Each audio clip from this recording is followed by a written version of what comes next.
this world, changing your mindset. Governance is very important in every nation, more especially in a country like us, Nigeria. But it amazes me how people who need to be interested in governance are shying away from it.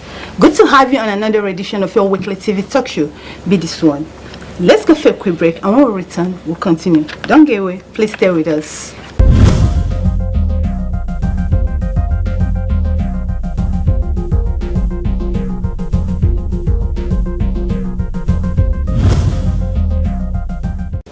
Welcome back. If you're just joining us, this is Be This World, and today on the show we'll be talking about governance, politics, why people should actually get involved in politics, and why are they even shying away. My guest here today is going to tell us why people should not be afraid of getting involved in Nigerian politics, because he's been there.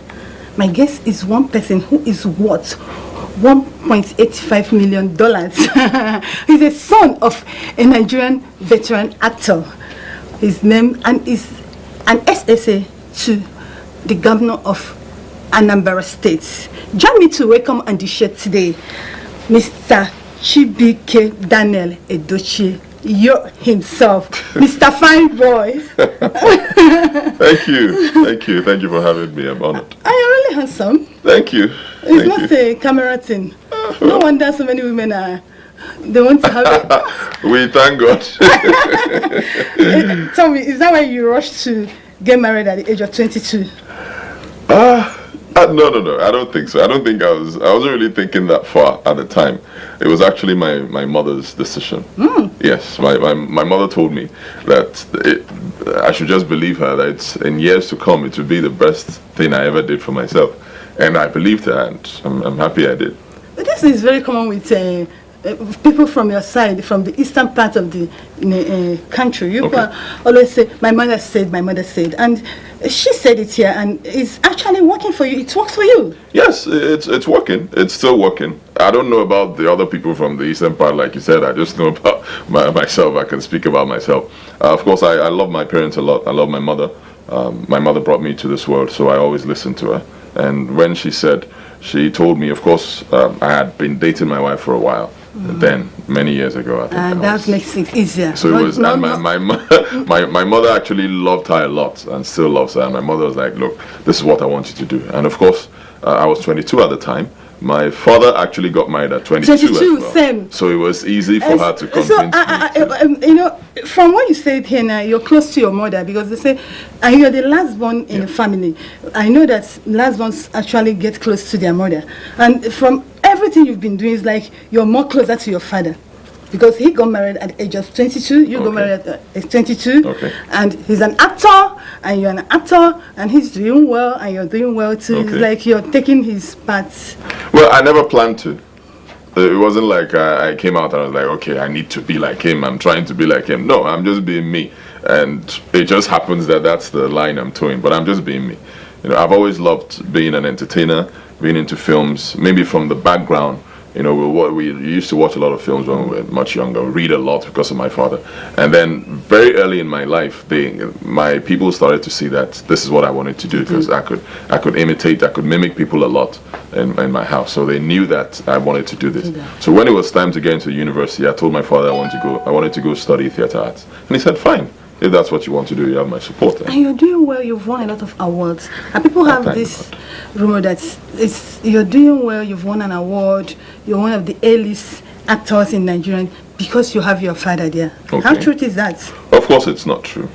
You know, I've heard that a lot, and it actually comes from a lot of people who don't want to work hard. You know, my father didn't do it. The thing about the industry. Being in front of the camera, if you're not good enough, everybody's going to see it. You can't hide it. All right. Even if somebody is pushing you, at some point it's going to be obvious that this person they're pushing doesn't really know what he or she is doing. It's okay. Back to the business of the day. Okay. 2017, you contested for governorship in Anambra State. Yes. How did you make that decision? Okay, I always knew at some point in my life I was going to do politics, but honestly, I didn't know when. I just knew it was going to happen back. I hadn't really figured out when it was going to happen until last year, 2017. I woke up and something just told me, look, this is the time. This is it. I always knew I was going to run for governor, and something just said to me, look, this is the time. All right. A lot of people, a lot of youths are clamoring for change, but they're not really coming out, stepping forward to fight for that change to happen. Nigerians are good with complaining, and nobody is coming out to fix the situation. So I said, let it be upon me. All right. And I came out, and that was it. The rest is history. The rest was not history because you didn't finish the rest. You actually dropped out.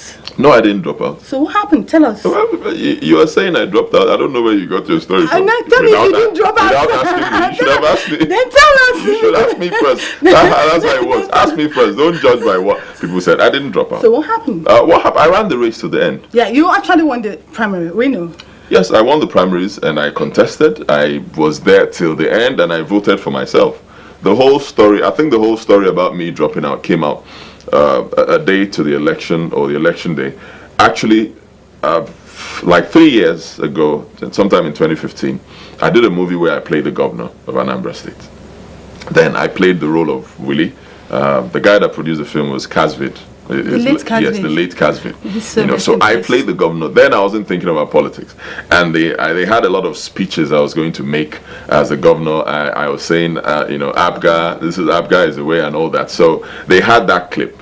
The guy had the clip. So I think he gave it to them at some point, because when I started the whole campaign, he was coming to me and telling me that, look, you did a movie for me where you played the governor. Now you're running for governor in a different party. Come on now, this can't work. Blah, blah. And I said, I wasn't thinking about that when I did your film. Now it's time for me to do politics, all right? And you can't tell me I'm not going to stop what I'm doing because I made a movie. It's a movie. And, so I think at some point maybe he took the clip and gave it to them. So they had it. So they just took about 30 seconds or 15 seconds of that clip where I was saying, Abga, and it went viral. And it went viral. And of course, before I got into politics, I've always loved Abga.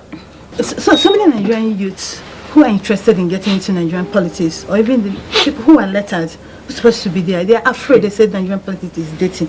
You've been there. You've had the experience. Is it actually dirty? And if it was dirty, how did you manage it? Okay, I'll be honest with you. I think it is. Yes, it's dirty to a large extent, and that's because the system has been polluted. The political system in Nigeria is corrupt, and it's been like that for years. But that should not discourage anyone who wants to come into politics. It did not discourage me. It has not discouraged me. I'm going to keep moving, and I'm telling a lot of people, if we keep shying away and saying it's dirty, that means we are allowing it for the dirty people. These dirty people keep playing politics and they become the leaders, because you cannot be a leader, you can't be a president, you have to be into politics for you to become a governor, a senator, or a president, or whatever. So we allow it for these people to keep playing and we shy away. They get to the top and then we expect them to be clean when they are at the top. It's not possible. If you're dirty, you're dirty. Exactly. So that's what we've been doing over the years. People will tell you, I don't like politics.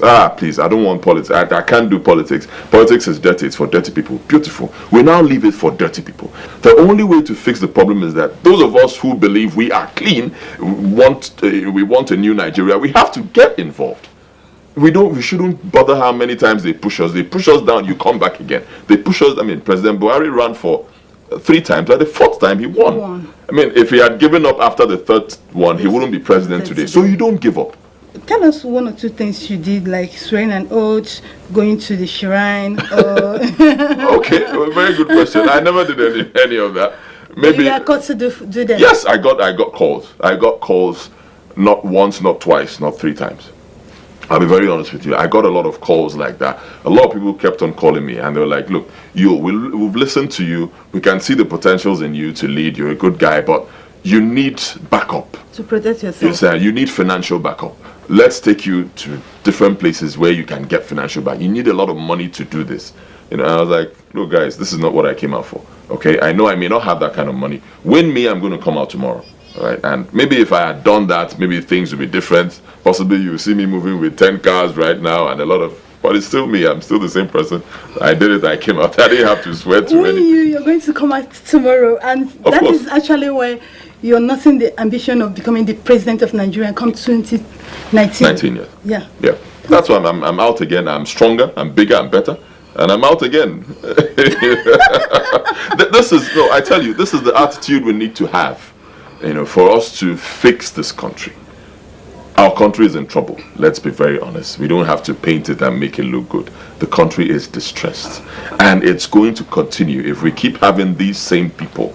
They move from this party to this party. When this is not favoring them anymore, they move back to this side. It's the same people. We need a change. All right, we need a revolution. And the only person who can do it is a fresh person who has not been polluted by the political system that is already very corrupt. Who is going to come in without listening to these people and actually fix this country. Create a good life for the poor masses. Before I got into politics, I used to think the problem was the old folks who don't want to give the new guys a chance. That was what I thought. And that's what a lot of people are still thinking. And then I got involved. I figured out that the old guys don't really have a problem with the new people coming in. The problem is the new guys don't have the balls. They don't have the courage. They don't have that, they still have that fear among them. The younger people just want to take money from these old people. Thank you. The crumbs from the table. Sing for them, exactly. Put them there, and then you wait for what they are going to give to you. That's why I'll tell you, a lot of politicians believe that Nigerian youths are lazy. And it was just presently said. So many of them. And you will not blame them. Why? Because every day, these are the same youths who come to them asking for money. I'll tell you this. No politician loves to throw money around. Nobody loves to just withdraw money from the bank and be spraying it. No. They do that because the people ask for it. The people make you understand that without you giving them money, they will not support you. So they do this because they don't have a choice. Now, presently, you are the SSA of Anambra State, yes, on arts and entertainment. Creative and entertainment media. Before you answer that question, let's go for a quick break. And when we return, we'll continue. Don't get away. My guest has been Yul Edochie, Nigerian Nollywood actor. We'll be right back. My name is Chris. I'm Aisha Bello. Mohamed Aishat. Afambo Amaka Joy Ugbo. John Okwoli. My name is Osam. I come from Okpokumi of Owan East of Edo State. Borno State. I'm from Kano State. I'm Bonye Delta. I'm from Benue State. I'm from Imo State, Nigeria. Can I smell that number?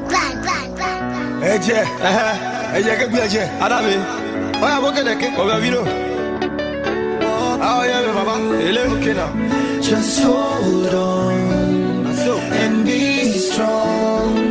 It won't be long. You will be alright. When I woke up this morning, looking at myself, it be like say I'm shining. See the blessings multiplying, just like the birds in the sky. I'm flying, so divining, we inclining. Take it from me, I see good things are piling. It be okay. Coming one day, make we stay cool and keep smiling. Hey, no retreat, no surrender. Don't you give up, don't fight, you're a winner. Easy, it's gonna get easy. Hey, don't you back down, people stand up. If you know you go win, put your hands up. Easy, it's gonna get easy. Hey, just hold on.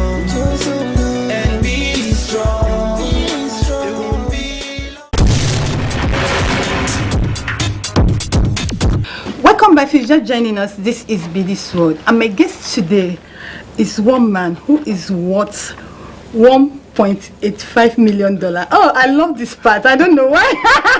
He's a politician. Yul Edochie. Now, before you went to break, okay, you were presently appointed the SSA by Willie Obiano, governor of Anambra State. Tell us about this appointment. Okay, it's a very good one for me. I would say modestly, well deserved. I'm very excited about it. I'm very happy. It's my first political appointment. I've been an actor for many years, and then I ran for governor, and then this came. So I'm very excited. I'm very happy about it, and I thank the governor of my state, Chief Willie Obiano. I thank him so much. Believe me, he's a good man. I'll tell you why I say that. I ran against him. in the governorship election. A lot of people will say, this guy who ran against me, small what with this small boy, what am I? Respect. Thank you. He doesn't have respect. What is he doing here? No, please, I don't want to in my cabinet. But he called me and he said, look, I followed you. I watched you when you were campaigning. I've saw a lot of your videos. I've listened to you, and I know you have integrity. You're eager to work for the people and all that. Please, you want to make a change. I can see it in you. Come and be part of my cabinet. I mean, how many politicians today will do that? They get threatened by such potentials. You know, and he said to me, look, I want you to be my eye in the entertainment industry. All right, let's help to come up with ways where ways that we can grow the economy of Anambra State through entertainment, put more jobs, create more jobs through entertainment for the people, and of course more food on the table for entertainers. Okay, I want you to be my eye. Come and do this. And I mean, it's an offer nobody can reject. I mean, I can't look at him and say I'm not going. Of course, I am so glad for everybody who made it possible. For me, it shows that a lot of people are beginning to see that this guy has something to offer. Now, being the SSA, are you still running with your ambition of becoming the president of Nigeria? Okay, that's a very good question. A lot of people have been asking me this lately. In due time, maybe in a few weeks, I'm going to decide. Well, they've not started selling the forms yet, so I think I still have some time. So tell us about your art academy. Okay, yes, I have an acting school. I started it in Lagos. I started it in 2015. Yes, it kicked off in Lagos, and then I also moved it because I move around a lot. I'm always everywhere. I noticed that. I'm always. Because I've been on you for more than a year. I'm always everywhere. So right now I do it also all around Nigeria, depending on where I am. Sometimes I'm in Oka. I teach my students there. You know, the ones I have students in Anambra, I have students in Enugu, I have students in Lagos, and then wherever I am at the point, I let my people know. They coordinate the students around there, and they come together. I teach. I love to teach. Yes. You teach me too. Okay. I love to learn. Please tell us more about it for in the interest of people who may be interested. Okay. Well, actually, I'll be honest with you. When I'm asked such a question, what I do, I refer them to the website. And the website is www.yuledochieacademy.com. Part of the reasons I do that, I realize that young people these days, it's unfortunate, they are so in a hurry to be doing something. They don't, they don't want to start from the basics. Do you For you to be an actor, yes, I blame them. For you to be an actor, you have to learn how to read. So I tell all of them, go to the website and read all the information there. I need you to be able to read. Yeah. Be patient. You can't get in. I got to do the industry in 2005. It took me about 3 years before I started doing big roles, and then the big break came in maybe 2009-10. That's 5 years. And I'm here. How many years I'm still in the industry? But the younger guys, they want to get in today, become a star tomorrow, and blow. All they're thinking about is blow. I don't have anything against it. Everybody wants to blow. People want, but you need to hammer. Everybody wants to hammer. You won't blame them. The economy of the country is it's not good. So everybody wants to make money. You will not blame them at all. But you need to first of all learn the basics. There are things you need to know. The motto of my academy is knowledge is power. The more knowledge you have, the more grounded you are, or you will be in everything you want to do. So I always refer them to the website. That's where you get all the information that has to do with it. You once had a scandal on gay issue. Yeah. How are you able to handle that situation? Wow, it was serious. Are you a gay? Of course not. Of course not. Of course I'm not. I'm happily married with children. And I think what also helped me was the fact that my wife was aware of it when it started. I saw her write up yes online. So maybe if my wife was not aware, maybe at some point she might be looking at me like, bros, are you sure you're not, But because my wife was aware, so it was easy for me, because I mean, once your partner is there with you, supporting you, you really have nothing to eat. She was there from the start. She knows how this guy came on board. Some guy who was in Canada, he was always disturbing me like a fan. He wanted to be close to me. He wanted to do something for me. He wanted to help my family. He was just, like that. We get a lot of that, as public figures. You have sometimes genuine love from the people. Sometimes you have this kind of love that I figured that one out. Before then, I used, for me, it's all about experience. Before then, I thought everybody loves me for, they just love me. I never knew that some people have their own hidden until that happened. And I realized like, oh, so there are people like this.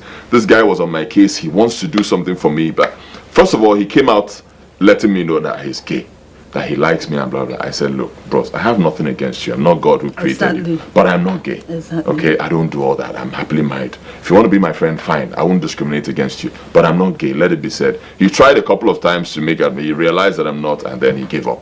He now started being close to me and all that. And then at some point, it was like, okay, he wants to help my family. He wants to do papers for my family to come to Canada and all that. And I told my wife about it. I mean, I can afford to send my people anywhere I want to send, so it's not really about the money. And my wife was like, okay, fine, if this person wants to do this, it's okay. And then my wife forwarded out her documents to him. The moment he got the documents, he now said, okay, bros, you must so back to what we were talking about before. Can you imagine? And I was like, serious? That's a serious one. So the life is like that. My eyes opened. I realized, okay, that was when he now started his business. So you now start seeing what in. I saw another side of life. So that you're a very handsome guy. Thank you. This handsomeness, would you say is for you or against you? I don't think it can ever be against me because of course, I didn't create myself. Yourself, yeah. God decided to make me this way. Our last question is that they said you're worth $1.85 million. Are you serious? Yeah. That means I'm rich. Of course you're rich now. I'm just finding that. So you know my worth even more than me. So tell us about that. Well, I'm just hearing it. Believe me, I claim it. Amen. And I claim it for you. Please. I claim it though because I know that if I have that kind of money, Nigeria will be a better place. Believe me, because I'll be able to help a lot of people. That's all I think about right now. God has blessed me. I'm not the richest. I know I'm comfortable by God's grace, but I always think of how can I do more? How do I help people? How do I help people around me? For me, it doesn't make sense. I'm driving a car, every other person is trekking. I want to get cars for everyone. Exactly. So that they won't all be looking at me like, okay, why should it be this person? You become a threat to them. You become a threat to them. Okay. What would you say about Nollywood? Oh, about Nollywood? Nollywood is doing well. Very well. It can do better, of course. And that's why we're here. We have all put in, not just me, a lot of people who are also part of the industry. They have put in their best to make sure Nollywood gets to where it should be, at least to be able to be on the same level with Hollywood. We've not gotten there yet, I'll be honest, but we're getting there. We have a lot of good producers right now, great directors, great executive producers who are pumping a lot of money. As you can see, they're premiering films almost every week now. Things are changing. Work in progress. Yes, Nollywood is doing very well. We also need the support of the government. They shouldn't just be thinking about, okay, how do we tax them? What do we get from them? You have to give to them. So are you feeling the overtaxing? Of course. That's part of why my governor, Chief Yul Edochie, said, look, come and tell us how we can grow the industry in Anambra State. Now, please, what's your advice to Nigerian youths to make this country a better place in regards to politics? Okay, my advice to Nigerian youths, I will tell them to get involved. Get involved. Nobody is going to give it to us. Nobody will hand it over to us. We have to come out and work for it. Truth is, it's not easy. It is not going to be easy. Nothing good comes easy. Exactly. What we need in this country is a revolution. I was thinking the problem was the youth needed somebody to stand and they were all going to come with me. I stood and I said, okay guys, let's go. I looked behind, nobody was with me. You had no money to try around. I said, what's the problem? I said, you go and get money before we come. Wow, it's been wonderful talking with you. It's been interesting talking with you. Please, your last word to my guests today. Okay, first of all, I want to say thank you very much for having me. I'm honored to be here. Anytime I get the opportunity to talk to the people and let them know my experience so far, it's always an honor. Even though I know it took you a lot of time to get need to pay for that. And to every other person, the people behind the camera, people who work to make your show a good one. Thank you to you guys. Thank you for having me. And to Nigerians out there, 2019 is almost here. Let's us have it in mind that we need to do something different now. The old ways will not open new doors, right? All these people who have been there before, moving from one party to the other, they are not the answer. We need a fresh people in the business who are going to take us to where we should be. And your president to be, if possible. Amen. Because he has the ambition of contesting for Nigerian president. Amen. And there's something he said that actually got my attention. He said that the problem is not actually the old people that we used to think. The youths. They are not ready to get there. Most of the youths who are interested in getting there, they just feel that the corridor of politics is really an avenue for them to make money. And because of that, they will not get to where they're going to. And other people see them as people who are not serious. So if we actually need to make a change in this country, if we actually need to turn this country on or take it to where it's supposed to be, we need to change our mindset and think right. That's what we'll be taking today on Bedis World Show. If you have missed this interview, you can watch it online on www.bedisworld.tv. That's what we'll be taking for today. We love you. Keep it going. Bye.